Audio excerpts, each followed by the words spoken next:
in high school, we're all required to read, or we used to be required to read Dumas, like the Three Musketeers, and I didn't do it.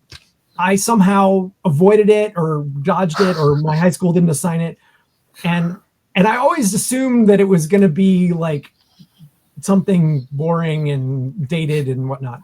And so soon after I encountered Tor Ohlesrud, my editor, he was like, have you read this? And I said, no, because I have stupid reasons why not. And he said, dude, just read it this weekend.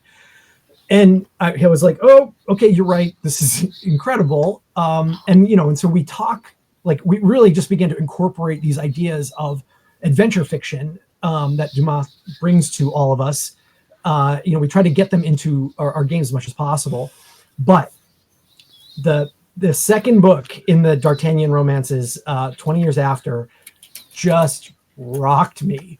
Like, I just thought it was such a baller move Dumas is one of the most famous people in the Western world at this point, on the back of Three Musketeers, right? He toured all over Europe. He toured in Russia. He toured in the US. His stuff was released in serial. I just would imagine they must have been waiting for each chapter to come out, and then they would read it. They'd probably all read it together. It was like us, waiting for the next episode to drop. Like, it was huge. And so for him, to write a couple novels and then be like, yeah, I'm making a sequel. Ready.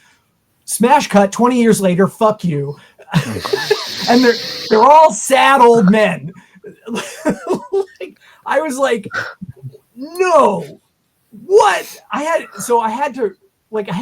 It's an incredible novel, just on obeying the adventure fiction norms that he creates. It's incredible, but I had to read it twice to really get it, because first I'm just like, but what about their other adventure? They must have had other adventures. No, he's like, fuck you, none of that. They had sad careers that went nowhere, and I obviously just adored that. But then I started to as I read it again, I was like, what is he talking about with Mazarin and this Frond and this king being executed? Like, what's going on here?